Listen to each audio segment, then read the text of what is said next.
CAG reports, union finance commission reports, ministry of statistics and programme implementation government of India reports. 28,457 కోట్ల రూపాయలు చంద్రబాబు నాయుడు గారు తన 5 సంవత్సరాల పాలనలో ఎఫ్ఆర్బిఎం లిమిట్స్ దాటి తాను ఎక్సెస్గా బారో చేస్తే ఆ మేరకు మా ప్రభుత్వ హయాంలో ఆ అప్పులపై కోత పడింది. ఇన్ఫ్యాక్ట్ అది కూడా చంద్రబాబు నాయుడు చేసిన ఎక్సెస్ బారోయింగ్ మా మీద కోత కూడా పడింది. ఆ రకంగా చూసుకున్న చంద్రబాబు నాయుడు గారు ఆ టైంలో 28,457 కోట్ల రూపాయలు ఎక్సెస్ బారోయింగ్ తాను చేస్తే మా హయాంలో ఎక్సెస్ బారోయింగ్ ఎంత అంటే కేవలం 1,600 కోట్ల రూపాయలు. సో నేను అడుగుతా ఉన్నది ఒకటి, ఎవరు ఆర్థిక విధ్వంసకారుడో చెప్పడానికి ఈ డేటా అంతా కూడా 5 లేయర్ ఫార్మింగ్ అంటే 5 అంచుల వ్యవసాయం. దీన్ని చేస్తూ 10 లక్షలు సంపాదిస్తున్నారు శ్రీమూర్తి గారు. ఆయన నుండి నేర్చుకోవడానికి ఇప్పుడే ఫ్రీడమ్ యాప్ని డౌన్లోడ్ చేసుకోండి. కనిపిస్తూ ఉంది. ఎవరు క్రమశిక్షణతో నడిచారు, రాష్ట్ర ప్రభుత్వాన్ని నడిపించారు అని చెప్పడానికి ఈ డేటా అంతా కూడా చూస్తే ఎవరికైనా అర్థమవుతుంది.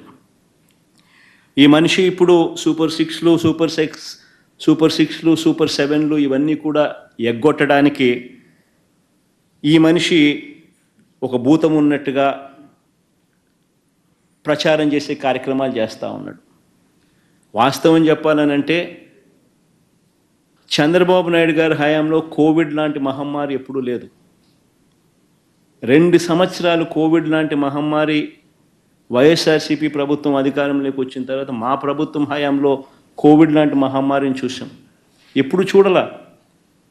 రాష్ట్రానికి సంబంధించిన వనరులు తగ్గిపోయిన పరిస్థితి, అనుకోని ఖర్చులు పెరిగిన పరిస్థితులు, ఒక విచిత్రమైన పరిస్థితి. దేశంలో కాదు ప్రపంచంలోనే ఎప్పుడు చూడని కోవిడ్ లాంటి మహమ్మారి 2 సంవత్సరాలు రాష్ట్రాన్ని బట్టి పీడించింది, దేశాన్ని బట్టి పీడించింది, ప్రపంచాన్ని బట్టి పీడించింది. అయినప్పటికీ కూడా చంద్రబాబు నాయుడు గారి హయాంలో వర్సెస్ వైఎస్ఆర్సీపీ హయాంలో అప్పులు ఎవరు ఎక్కువ చేశారు, ఎవరి హయాంలో అప్పులు ఎక్కువ అయ్యాయి అని చెప్పి చూస్తే చంద్రబాబు నాయుడు గారి హయాంలో చంద్రబాబు నాయుడు గారు అధికారంలోకి వచ్చే నాటికి 1,32,000 కోట్ల అప్పు ఉంటే ఆయన దిగిపోయే నాటికి 3,13,000 కోట్ల రూపాయల అప్పులు తెగాయనంటే కంపౌండెడ్ యాన్యువల్ గ్రోత్ రేటు ఆయన హయాంలో 19.54%. కంపౌండెడ్ యాన్యువల్ గ్రోత్ రేట్ అంటే వార్షిక అప్పుల వృద్ధి రేటు. అదే మా హయాంలోకి వచ్చేసరికి మా 5 సంవత్సరాల్లో 3,13,000 కోట్ల రూపాయల నుంచి 6,46,000 కోట్లకు మా హయాంలో అప్పులు పెరిగాయి అని అంటే కంపౌండెడ్ యాన్యువల్ గ్రోత్ రేట్ 15.61%. అంటే చంద్రబాబు నాయుడు గారి కంటే 4% అప్పులు తక్కువ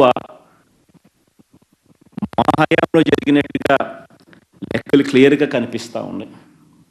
అంటే ఎవరు ఆర్థిక విధ్వంసకారుడు అన్నదానికి ఇవన్నీ లెక్కలే సాక్ష్యం.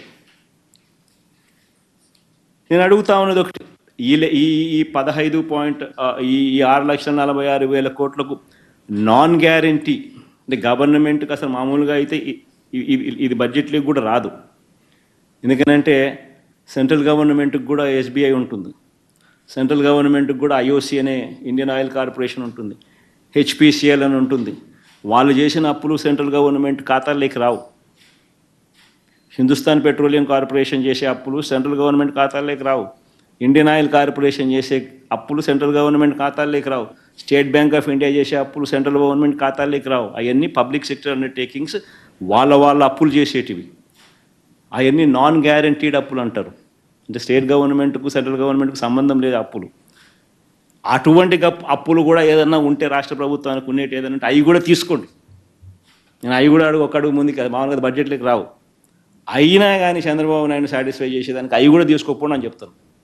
అవి కూడా తీసుకున్నా కూడా చంద్రబాబు నాయుడు గారు అధికారంలోకి వచ్చే నాటికి అధికారంలోకి దిగే నాటికి ఎంత అని చూస్తే అధికారంలోకి ఆయన వచ్చే నాటికి 8,600 కోట్లు అప్పులు ఉంటే అలాంటి అప్పులు ఆయన దిగిపోయే నాటికి ఆ అప్పులు 77,000 కోట్లకు తీసుకుపోయాడు. అక్కడ కూడా ఆయనదే ఘనత.